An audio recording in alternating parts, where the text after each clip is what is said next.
like a snack tonight. Are you feeling like a snack, Mr. Harlow? You said that, I am. You look sexy. What is the look that you're, what is the story you're telling us with this look tonight, mister? This is Ernest Baker. Somebody I've been wearing a little bit lately. I don't know. I guess I just looked in the mirror and felt good about this one. You should.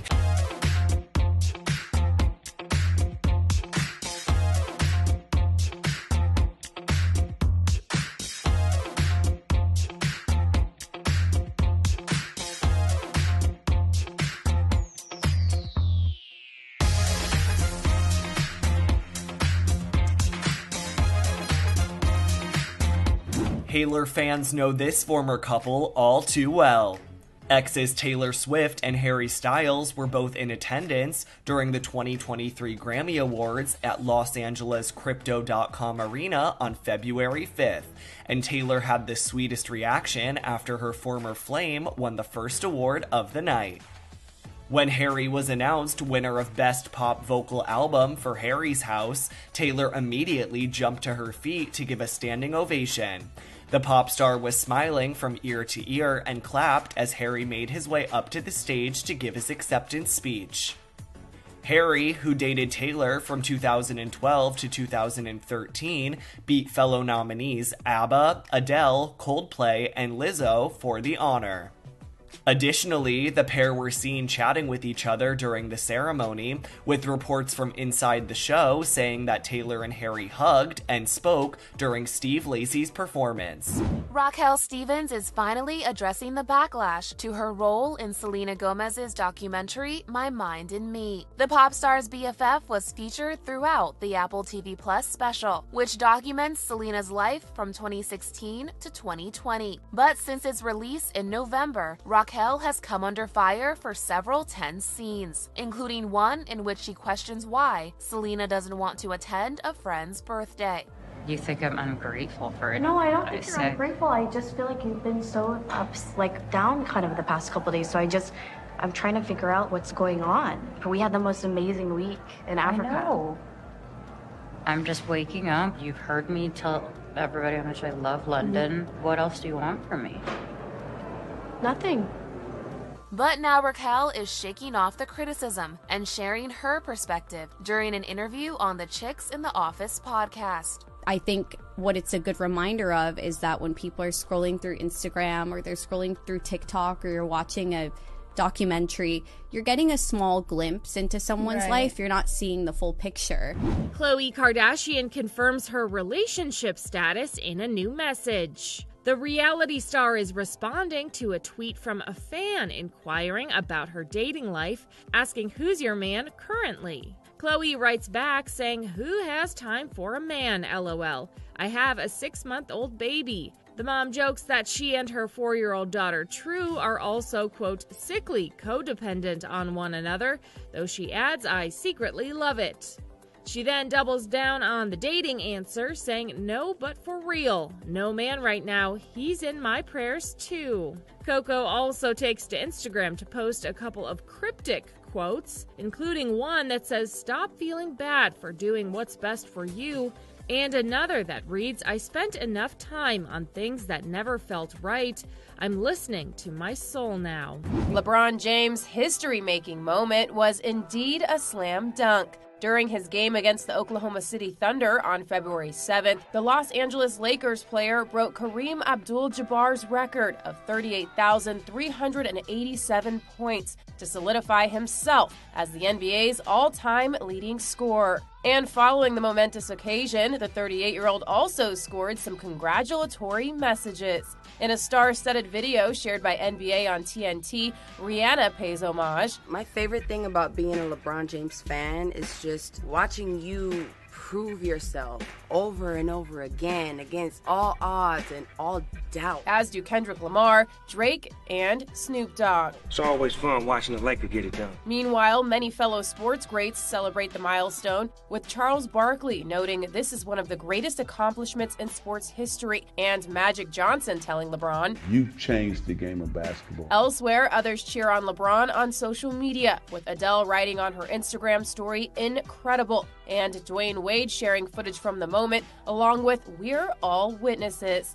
The game ended with the Thunder beating the Lakers with a final score of 133-130, but it was still a win for LeBron, whose total is now 38,390 points. In an NBA post-game interview, he said this. Definitely had a moment right there, very emotional, just to, knowing me be from a kid from a small town in Ohio.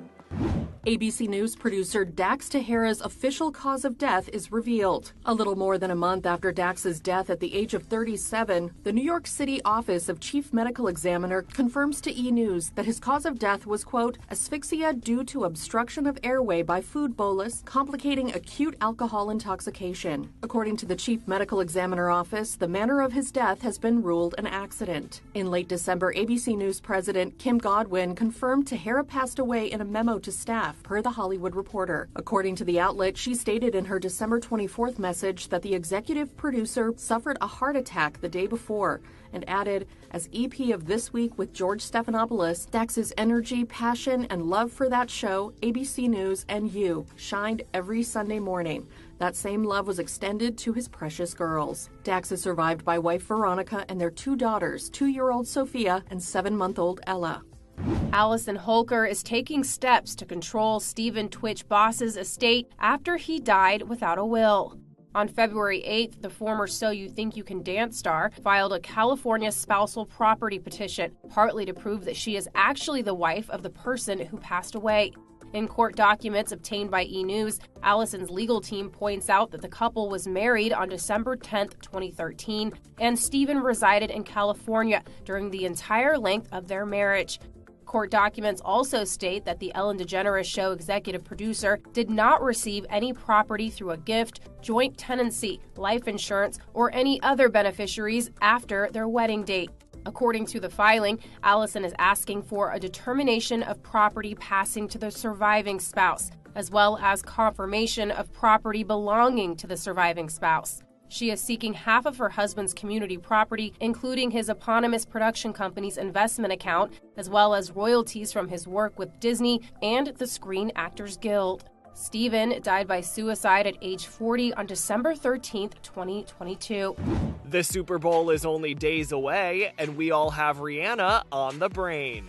On February 9th, Apple Music Radio's Nadeska Alexis sat down with the global superstar for an interview at the Super Bowl 57 halftime show press conference. The new mom kicked off the presser talking about why now was the right time to say yes to taking on the biggest stage in America. I mean, when I first got the call to do it again this year, I was like, you sure? Like, I'm 3 months postpartum. Like, should I be making major decisions like this right now? Like, I might regret this. But when you become a mom, there's something that just happens where you feel like you could take on the world, you can do anything, and the Super Bowl is one of the biggest stages in the world. Riri continues on talking about the challenges of building her set list, but promises fans that the performance will be a celebration of her catalog. You only have 13 minutes, that's the challenge, so you're trying to cram 17 years of work into 13 minutes, so it's difficult, but some songs we had to lose because of that, and that's going to be okay, but I think we did a pretty good job at narrowing it down. And for just how hard it is to compile a set list for the 13-minute show, Rihanna confirms there has been 39 versions of it thus far.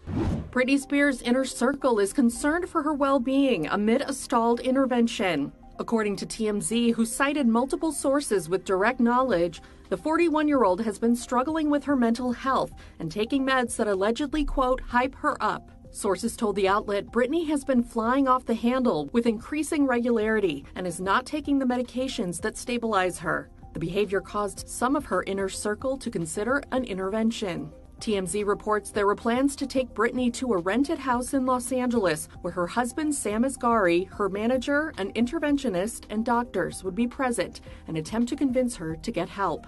The plan, however, changed when Britney reportedly learned of the idea. Sources tell TMZ she later agreed to meet with a doctor on February 8th, and things went well. E! News has reached out to Britney's team for comment and hasn't received a response. A source close to the situation, however, confirms TMZ's report.